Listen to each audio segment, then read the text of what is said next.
Welcome to Shalom World Podcast. What if a saint could sit across from you and speak?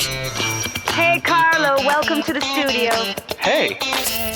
In the studio with Carlo Acutis. Before we begin, please note, this program is presented with the creative assumption that Saint Carlo Acutis is in the podcast studio speaking with us. We journey through the miracles as seen through the eyes of Carlo Acutis, creatively imagining what it might be like if he were here with us in the studio, sharing his life, message, and love for the Eucharist firsthand. Welcome to In the Studio with Carlo Acutis, a Shalom World podcast where we bring the message of the Eucharist alive through the eyes of a young saint who made it his mission to share the miracles of Jesus with the world. I'm your host, and joining me in the studio is no other than Saint Carlo Acutis. Hey, thanks for having me. I'm super excited to be here. Honestly, there's nothing I love talking about more than the Eucharist, because the Eucharist is Jesus. And trust me, these miracles, they will challenge you to deepen your faith in the true presence of Jesus in the Eucharist. We can't wait to hear more. So, in today's episode, we're diving into one of the most jaw-dropping Eucharistic miracles ever recorded. Lanciano, Italy. Carlo, this is a big one, right? Huge! I remember when I first read about it while working on my Eucharistic Miracles website, I was like, wait, what? This miracle happened in the 8th century, and it's one of the oldest and most scientifically examined Eucharistic miracles in history. All right, take us there. What happened? Okay, imagine this. We're in a tiny Italian town called Lanciano. It's sometime in the 700s.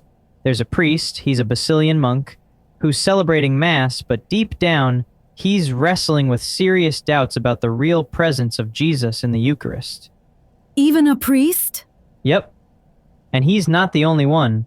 Some people then and now struggle to believe that Jesus is really present, body, blood, soul, and divinity in the Eucharist.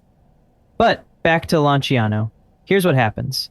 He's saying Mass, and when he speaks the words of consecration, "This is my body, this is my blood," there, right there, while in his hands, the host transforms into real human flesh, and the wine in the chalice becomes actual blood. Right in front of everyone? Exactly. People saw it happen. The host wasn't bread anymore, it was a piece of living flesh, and the wine had turned into fresh blood. Imagine the shock. People started crying, praying, falling to their knees. It was powerful. What about the priest? His doubts were gone completely.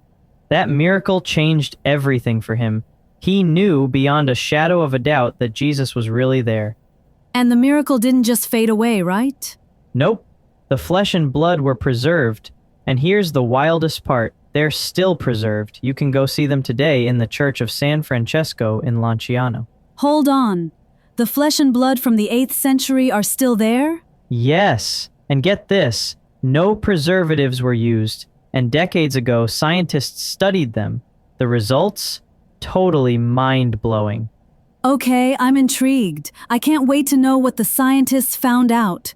Can you get into the findings? In 1971, Dr. Odoardo Linoli, a respected professor and scientist, led a study, and here's what was discovered.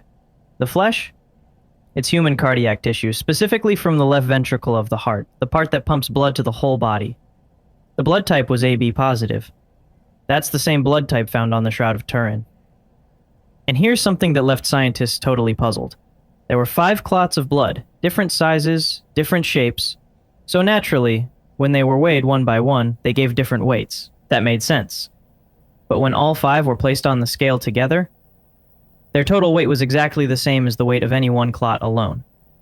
No matter how many you put on the scale, the weight stayed the same. Every time they tested it, same result. Every combination, every time, same result.